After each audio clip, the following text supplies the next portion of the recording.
Hello, welcome to Enchantment of Eternity's review for Wheel of Time Season 3. So the first thing, I gotta start off with the spoiler warning for Wheel of Time Season 3. If you have not seen all of Season 3 of Wheel of Time, you will not want to watch this video. Otherwise, some things will be spoiled for you. Other thing I gotta say is that I was not expecting to make this video. I've never made a video on Wheel of Time before.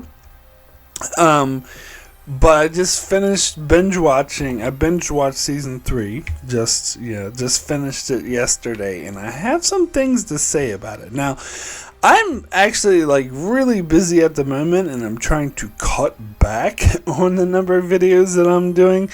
But I just have a lot of things to say about the season, but I am going to try to make this video as quickly as I can because I don't really have that much time, so I'm not going to edit in any fancy pictures or anything like that. It's just going to be a very sort of plain and simple video that I just get my thoughts off on season 3 as quick as possible. So,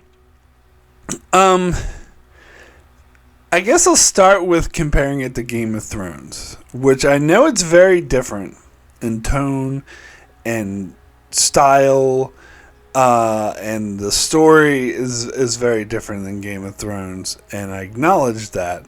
But there are some similarities, particularly if we're going to be completely honest and just flat out honest. The show would not have been made if it wasn't for Game of Thrones. Like, if Game of Thrones never hit its popularity, because that's how Hollywood works. Like, if something is really huge and makes tons of money, other networks and other studios are going to be like, oh, we need to ride this wave. And that's definitely, now I know that Wheel of Time is a beloved book series, so when I'm comparing it to Game of Thrones, I'm not talking about the books, I'm just talking about the show. And as I said, I know it's based off another book, beloved book series. So I know that they're not copying Game of Thrones or anything. That's not what I'm saying. I'm saying the writings were the wave of it. And so when I'm going to compare it to Game of Thrones, I'm just comparing the show, not the books. Because here's my whole review is going to be about the show, because I haven't read the books. I can kind of tell that the books are better than the show. I think that's fairly obvious.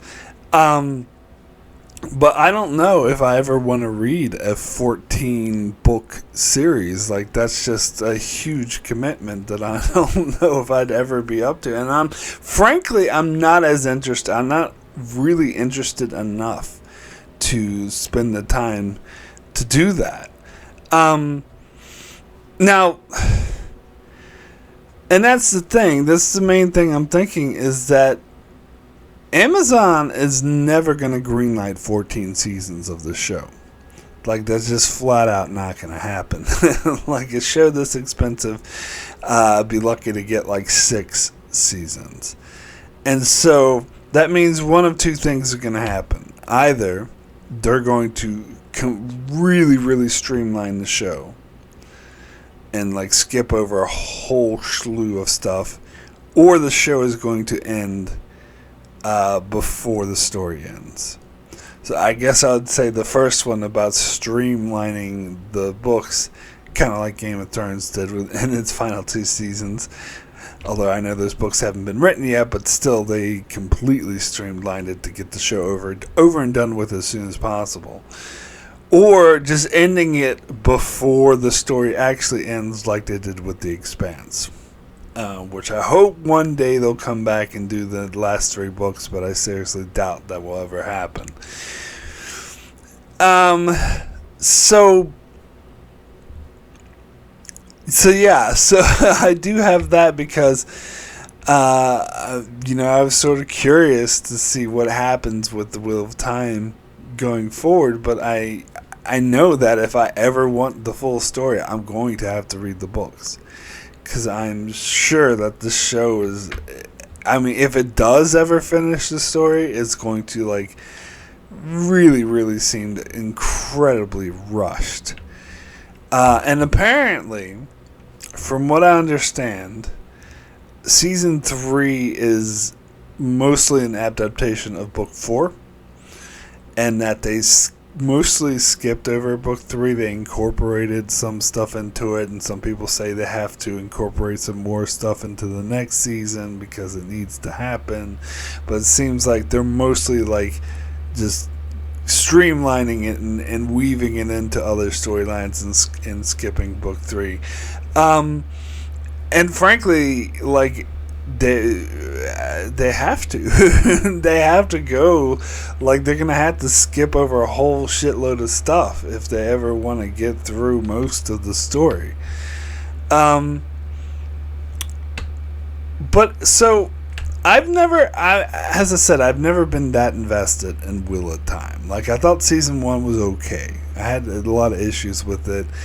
I thought season 2 was a little bit better, but I still wasn't like, I wasn't completely invested with the characters. Not like Game of Thrones when I watch it and I'm like sucked in and I want to, learn about all the different places and worlds and histories and get this backstory.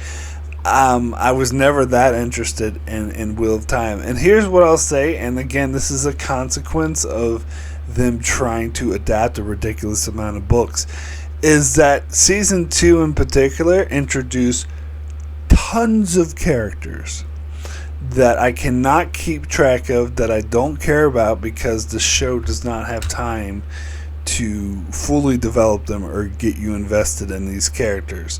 And I'm sure the books have. I'm sure if you read the books, you would know all these characters. You would be really invested in them. In fact, I heard some book readers be like, "Oh, this character is amazing." Like, seems like a cardboard cutout to me because I'm only watching the show. So I'm sure they're great in the books. But so that's where I was when I started season 3. I started it from a position of, and plus it had been like several years since I've seen season 2, and I don't have the time to go back and rewatch it. So I'm just get that little quick, like, 1 minute recap of the season, which isn't nearly enough to get me caught up to speed. So I start season 3 as being like, now who the fuck is that? Now what the hell is going on? Now why are they fighting? Or what is happening? Like, completely like lost. And for the most part, I sort of pick up, like, once they get into it. For the most part, but not entirely. I'm still a little bit lost. I still only vaguely recall who the hell these characters are, and I only vaguely recall what happened in season 2. And that's the thing. So, and that's why I would compare Wheel of Time to Game of Thrones, because it's also a very sort of developed world. It has a background, a history, this map with all these different cultures and places, and a lot of lore behind it, and that's very obvious to me. But here's the thing. I think Game of Thrones is a better adaptation. And it's funny because I hear all this stuff about how A Song of Ice and Fire, how people for years said it was impossible to adapt. And here's the thing, as much as the deserved shit that I'd love to give Dan and Dave for completely ruining the show in the final 2 seasons, and completely destroying it, those final 2 seasons were after, the books that were already written, so they were making it up. So clearly they sucked at writing their own story, and they couldn't finish it, and they were terrible writers in that regard. But, and plus they were just tired and wanted to get it over with. But I gotta give them credit where credit is due. They were really good at adapting existing books.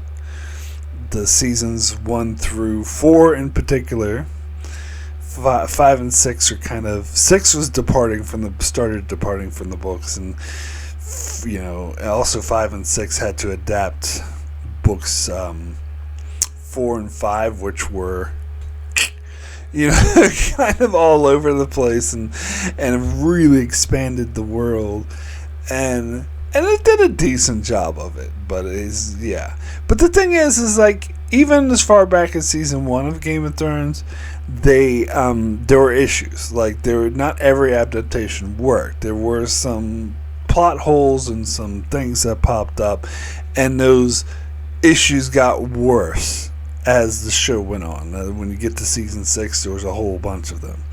But then, of course, season 7 and 8 went off a cliff because they no longer had books to adapt. But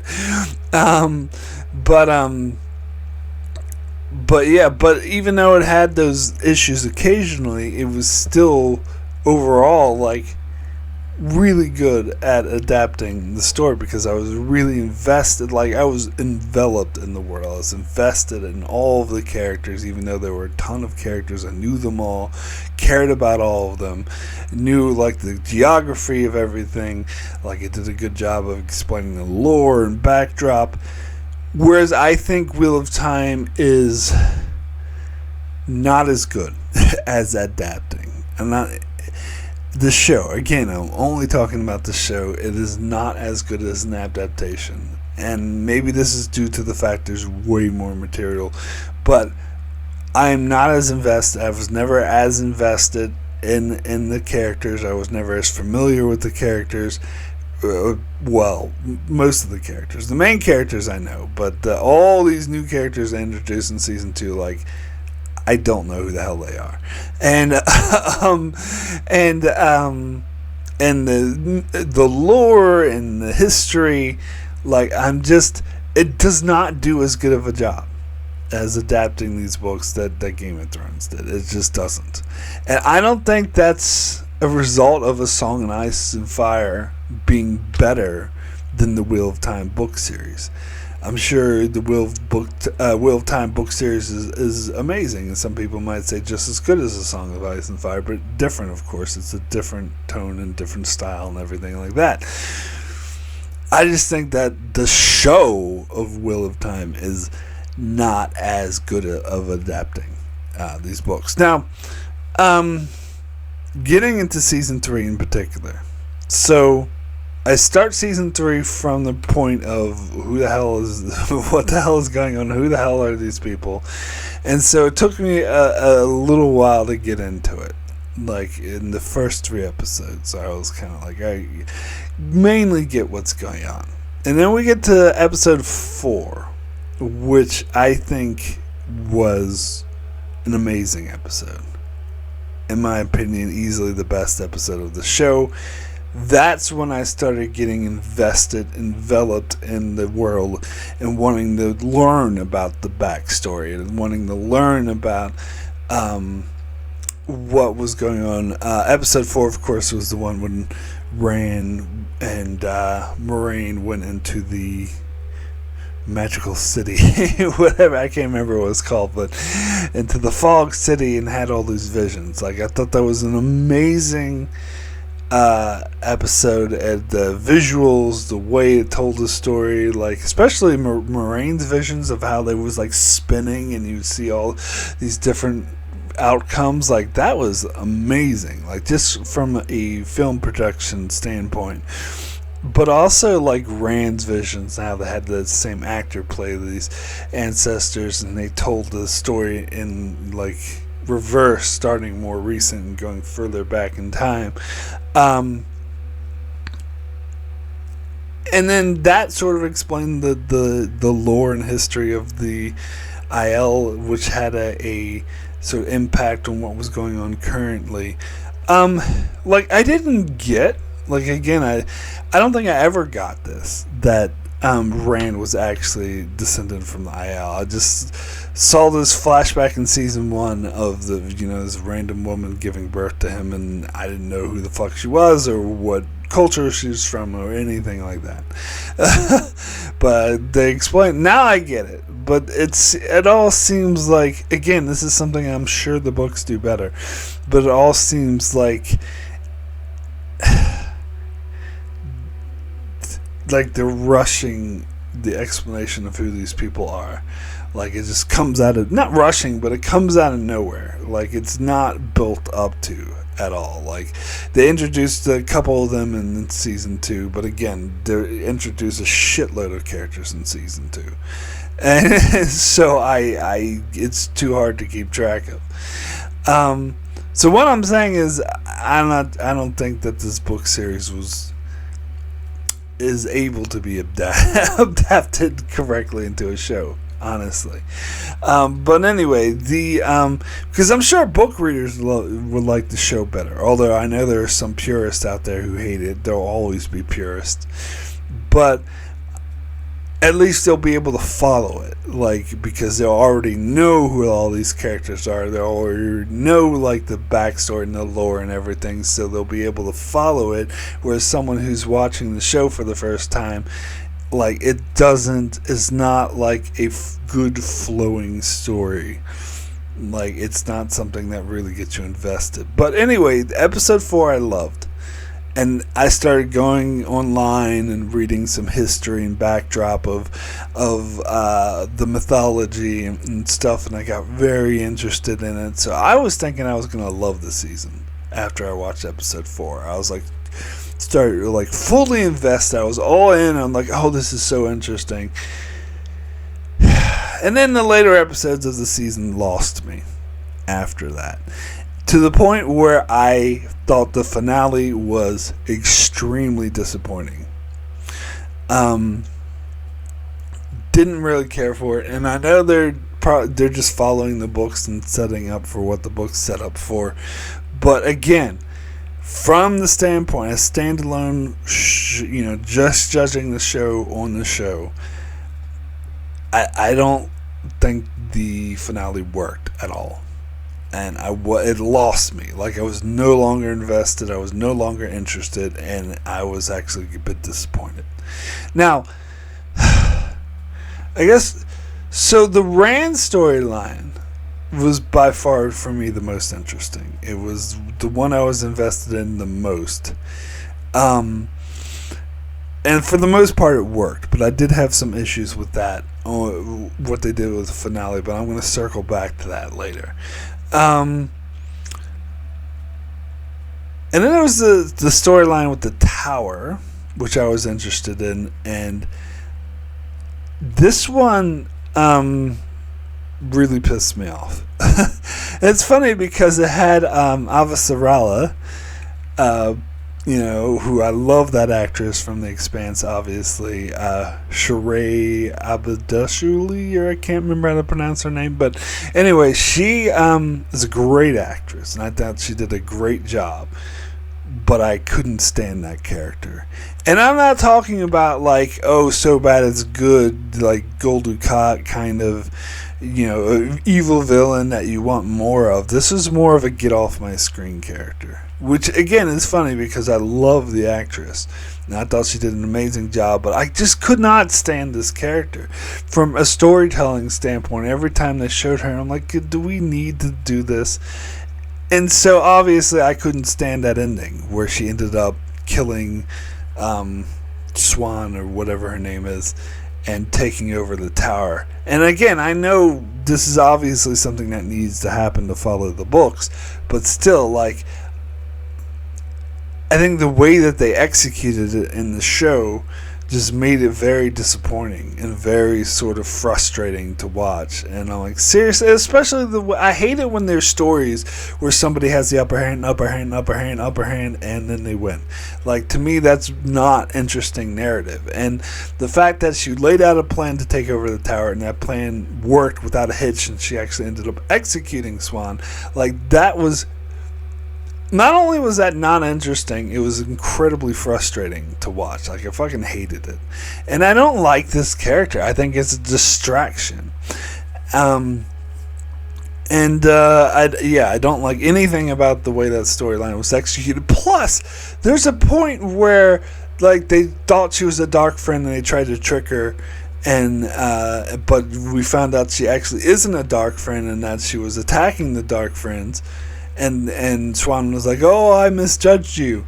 But that was never mentioned again.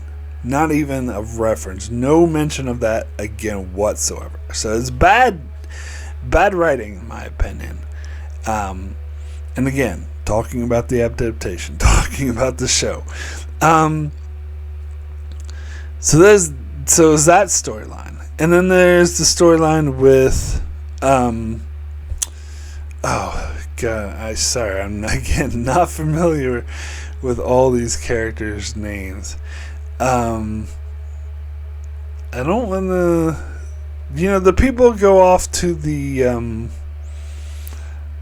that other land. I can't even remember what it was called, Tetchinen or something like that. Let's see. Nynaeve. Yeah, that's her name. Nynaeve. And the other people who go off. That storyline was fine. It wasn't, it was fine. I wasn't completely interested. And again, this is another, they go there to try to stop what's-her-face from getting the bracelets or whatever, and they fail. And that's all that there is to it. So it was kind of just Nynaeve, does this magical thing to save her life, but other than that, it was and there were some interesting things you learn about, interesting character interactions with Matt and whatnot. But for the most part, it was fluff. Most of that storyline was fluff. And then there's the storyline with the two rivers. And the thing about that is that I thought that storyline was okay until we get up to the episode 7, which was the big battle episode. Now, when they did the previously on at the start of the episode, and they were only showing clips from that storyline, I'm like, oh shit, they're gonna do an entire episode about this battle. It's all gonna be one giant episode about the battle. And here's, again, comparing it to Game of Thrones, I'm sorry, but it's very obvious to me that they're just emulating Game of Thrones, because Game of Thrones would have an entire episode where they stay in location to do a huge battle. I think they only did that twice, if I remember correctly, with Blackwater and Watchers on the Wall, because other episodes like Hardhome and the one in season 7 with the loot train battle, they actually did have, it was only half the episode was there. The first half did have different storylines. But it's obvious that they're emulating that. And Lord of the Rings, the last season, did the same thing. And to be fair, I think this one was better than the Lord of the Rings one. That one, it was very obvious they were just emulating Game of Thrones. But let's be fair here. They were also emulating Game of Thrones. And that came off as very obvious. And I can tell, the difference, because when Game of Thrones did a big battle episode like that, I would be totally invested, totally sucked in. It was especially Blackwater. I was, that whole sequence was amazing. Every single scene was a golden piece, and I was completely sucked in and totally invested in every single minute minute that was happening, just because those characters have been so well developed and the storyline had been so well built up to. Whereas this one, I mostly didn't care. A lot of the battle scenes, I was kind of falling asleep in, and I was not nearly invested in, so let's break it down. So you got Perrin was the main character, obviously, and I do know who this is, and I'm mostly invested with him, but for the most part, he was always kind of a side character for me. He was never, it's not like Game of Thrones where they have tons of main characters. To me, he was more like the sidekick to Rand or whatever, Rand's friend, who happened to also be able to turn into a wolf, which he never did in this episode, which kind of pissed me off. And he didn't even have wolves attack. What's the point of it? But anyway, so Yes, so he's the one I cared about the most there, and I always thought of him as kind of a side character. And then on top of that, you have the, I don't even remember their names, the the Aes Sedai and the Warder, who barely remember from they were introduced in season 2. I don't know if they were in season 1. I don't even remember that far back, but they barely remembered that they existed. I don't really know who the fuck they are. And like when they showed up at Two Rivers, they're like, "Oh, it's you." I'm like, "Who are these people again?" Like they were in episode 1, and I was like, "Oh yeah, it was those people from episode 1 that were fighting." Like I don't remember. I actually, in fact, I couldn't even tell you if they were in season 2. Well, it's only because it's been so long since I've seen it. I know that they were, but still, like I don't care about them at all. And you also have Matt sisters, which I only care about because I know they're Matt sisters. Like I vaguely recall them from season 1, but they don't really have a huge part to play anyway. And then we get introduced to a new character who, the woman who ends up sort of being parents' girlfriend a bit or whatever, who's an interesting character, don't get me wrong, but Follow or something I think her name was. But anyway, I'm still not that invested with her because she's a fairly new character. And then there's that one dude who's like the half creature guy or whatever who I recognize from season 2. And he's he's fine, but I'm not like hugely invested. Like when he died, I was like, "Oh no, that guy died." Like, like it wasn't like, it was kind of a deal, but it wasn't like a huge impact. Because he was just that dude who usually just stood there in the background and said, things every once in a while. Like it wasn't like he was that interesting of a character. And so that's the thing. And plus it had all these like village characters who they introduce and like, "Oh, you can use the bow or whatever," and then they pretty much barely don't do anything. And there's that one, what you call wisdom, who can, she can use the one power, and then she dies immediately. Like like what is even the point? And so I was just not interested in this battle at all, and so it just felt like a pale shadow. In fact, I thought that whole episode was a waste. I thought they should have just done the half when halvesies had because I wanted more of the other storylines. Like do the other storylines and then have half the episode be about the battle. Trim it down. You don't need all this build up. You don't need to stretch out the battle because, quite frankly, none of these characters are interesting enough to justify all this devotion to it. They're just not. And you haven't built it up. You haven't invested in it enough. And plus, this is what I said about season 1 is the one thing I kind of held against the show is the whole Trollocs thing, having the creatures.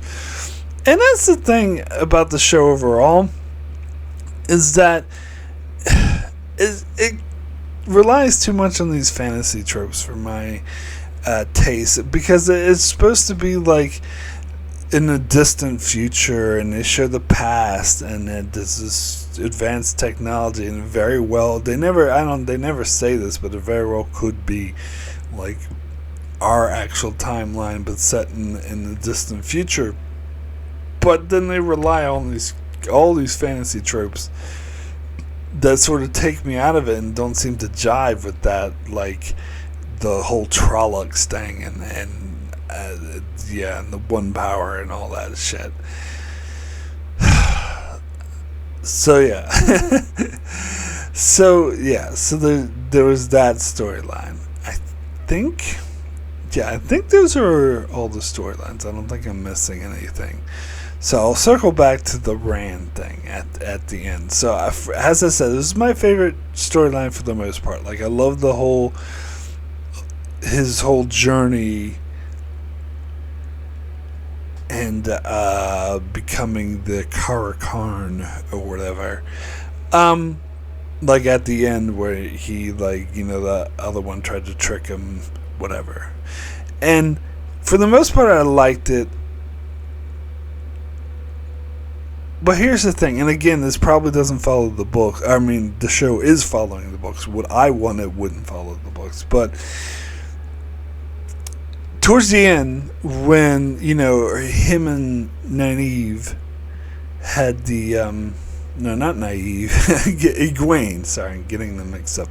Egwene. When him and Egwene had the falling out, I think the natural progression that I would have found interesting is if they reconcile their differences. And it looked like they were going to reconcile their differences because they worked together to trick that Forsaken lady, whatever her name was. and I thought, so they're gonna now, because I like the part that Egwene did still seem to love Rand, because she wanted to go with him and protect him. And when Rand is like, oh, well, you actually don't love me, I thought, well, he's wrong, because clearly he's wrong, because she went out of her way. And the reason why she was becoming distant with him is because she was being hunted in her dreams by someone Rand was essentially having an affair with. So that would create a little bit of a wedge. But when they worked together to get the better of her, I thought, okay, so they're going to reconcile now. And then Rand even pointed out to Moiraine, it was like, oh, I know, what you did. You're purposely trying to draw a wedge between us, and it worked. And I thank you for looking out for me, whatever. But I thought the natural, progression would be for him to be like, fuck you for doing that, and sort of defy it and sort of reconcile with Egwene. And I don't know, maybe that still could happen, but it doesn't look like that's the direction they're going in. And maybe I'm just tainted by sort of Hollywood romance or whatever, but to me it's frustrating that they actually allowed Moiraine to sort of draw, and that other Forsaken lady to draw a wedge between them. They're letting them get away with it, which is frustrating to me, because fuck them. But I guess the point is that Moiraine is trying to. The whole point is that he doesn't really care about Rand.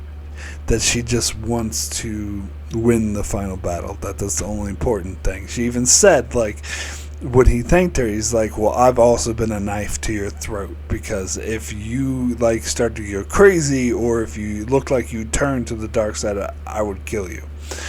And he was okay with that. But I mean, that aspect of it is interesting. Like, I do like it, but I do kind of wish he would defy her a bit and be like, well, fuck you. A little bit, just to the part of being with Egwene. So that's the only thing about that storyline that frustrated me. Everything else actually, I think, did work. That final battle between Moiraine and Forsaken Lady, that seemed to be a lot of like a Marvel big flashy battle that I wasn't really interested in. It was kind of a little bit like, I was interested in it at first, but then it just dragged on for too long. And especially when she learned that what's her face died, and she was like, oh, that gave her the power to do all this lightning shit and take the sword out of her and stab her back. That seemed silly. It just seems silly, and from what I understand, is a departure from the books. But yeah, I didn't care for it. It's I mean, it wasn't the worst thing in the world, but yeah, I don't know. So anyway, I think that's pretty much all I had to say about the season. My bottom line is it's just not as good as Game of Thrones. It's just not. And that only speaks to the show itself, only speaks to the adaptation itself. That I don't think this is as good as an adaptation. Like, they had me in episode 4, they had me invested and interested in this world, wanting to learn more, wanting to delve deep like I did with Game of Thrones, and then they lost me.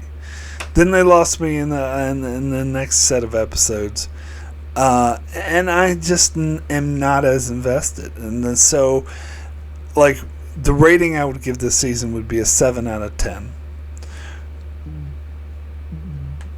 But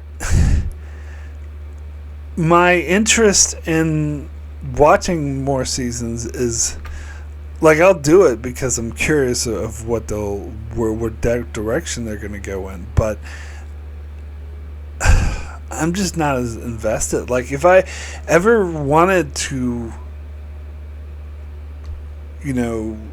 know the story and actually find out what happened, I would have to read the books, because I don't think the show's even gonna ever finish the story.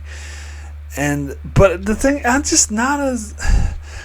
I'm not interested enough to read the books though. And like, after episode 4 I probably was, but now I lost it again. Because, episode 4 I still maintain was really good, which is mainly the strength of why I'd give this season a 7, because the rest of it I thought was kind of disappointing. And so it's just not as good as an adaptation of Game of Thrones. That's just my bottom line. It just doesn't have me as interested or invested. And, so that's that's pretty much all I have to say about Wheel of Time Season 3. Hope you enjoyed this. You can be sure to check out my channel for my Star Trek stuff if you're interested. And we'll see you next time.